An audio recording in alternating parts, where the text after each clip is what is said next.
दोस्तों शिनचैन की मूवीज हमेशा हमें हंसाती है, पर जब बात आती है intense battle robot that strike backs की तो ये मूवी हमें रुला भी देती है। रोबोट हिरोशी का सैक्रिफाइस तो हम सबको याद है, लेकिन क्या आपने कभी इस मूवी के मेन विलन पर ध्यान दिया है? एक ऐसा विलन जो कोई एलियन या मॉन्स्टर नहीं था, बल्कि एक पुलिस चीफ था, एक आम इंसान जिसकी लाइफ इतनी दर्दनाक थी कि उसने पूरे जापान के फादर्स को कंट्रोल करने का मास्टर प्लान बना लिया। आज हम डीप डाइव करेंगे इस मास्टरमाइंड जिनतारो कुरोइवा की, उसके प्रोफाइल, उसकी ट्रैजिक बैक स्टोरी, उसके मोटिव और कुछ माइंड ब्लोइंग थेरीज पर। सो hit that like button and let's get started. तो सबसे पहले बात करते हैं जिनतारो कुरोइवा के प्रोफाइल की। कुरोइवा साइतामा प्रीफेक्चरल पुलिस के शिमो कासुकाबे पुलिस स्टेशन का चीफ है। बाहर से दिखने में वो एक बहुत ही एरोगेंट और नैरेसिस्टिक यानी कि अपने आप से प्यार करने वाला इंसान लगता है।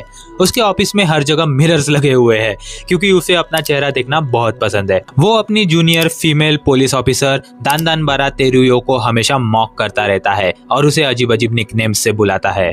लेकिन इसके पीछे एक ऑल्टर ईगो भी है। मूवी में दिखाया गया एसोसिएशन ऑफ फादर्स यानी कि चिची यूरे दोमे का लीडर, वो लंबा चौड़ा गुस्से वाला बुढ़ा आदमी दो कात्सु टेकेंजी असल में कुरोइवा ही था, जो डिस्गाइज यानी कि अलग फेस में था। अब आते हैं सबसे मेन सवाल पर, एक high ranking successful police officer आखिर एक क्रिमिनल विलन क्यों बन गया? The reason will break your heart. Kuroiwa हमेशा से बुरा इंसान नहीं था, वो एक बहुत ही ईमानदार और अपस्टैंडिंग कॉप था, लेकिन उसकी जिंदगी उसकी खुद की फैमिली ने हेल बना दी थी। उसकी बीवी और उसकी बेटी उसे इंसान नहीं, सिर्फ एक पैसे छापने की मशीन यानी कि एक एटीएम समझते थे। वो उसे एक नौकर की तरह ट्रीट करते थे। बात इतनी बुरी थी कि अगर कुरोइवा उनसे बात करने की कोशिश भी करता तो वो हिस्टेरिकल हो जाती थी और उस पर गुस्सा करती थी। जब कुरोइवा प्रोमोट होकर पुलिस चीफ बना तब भी उसकी फैमिली ने उसे प्रेज या कॉन्ग्रेचुलेट नहीं किया, बल्कि उसे घर से दूर अकेले रहकर काम करने पर मजबूर कर दिया।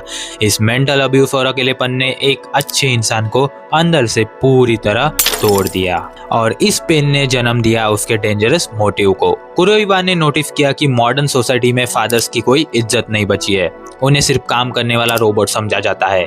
उसने ठान लिया कि वो इस सोसाइटी को बदल देगा। उसने एक मैड साइंटिस्ट डॉक्टर गैम्मा और हेंच वुमेन ओमेगा रैन के साथ टीम अप किया और बनाई एसोसिएशन ऑफ फादर्स। उनका प्लान सिंपल पर डेंजरस था।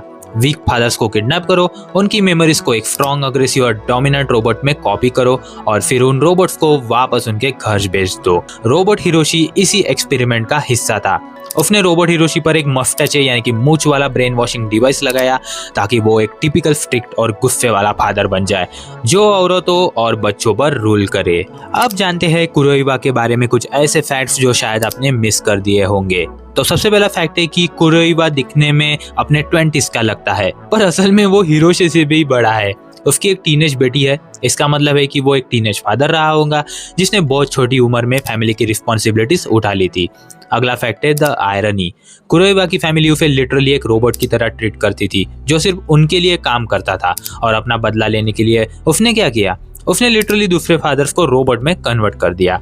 And the last fact is, and में जब वो फाइट हार जाता है और दानदानबारा उसे अरेस्ट करती है तब वो अपना घमंड छोड़ देता है। जो कुरोइवा पूरी मूवी में दानदानबारा का मजाक उड़ाता था, वो आखिर में उसे उसके असली नाम से बुलाता है, शोइंग कि उसने ऑनरेबल तरीके से अपनी हार मान ली थी। थेरीज की अगर हम बात करें तो कुछ एनिमे थेरीज ये मानती है कि कुरोइवा दरअसल हिरोशी का ही एक डार्क रिफ्लेक्शन है।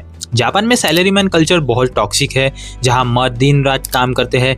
हिरोशी भी मित्सी से अपनी पॉकेट मनी के लिए डांट खाता है, पर फर्क सिर्फ इतना है कि मित्सी और बच्चे हिरोशी से सच्चा प्यार करते हैं।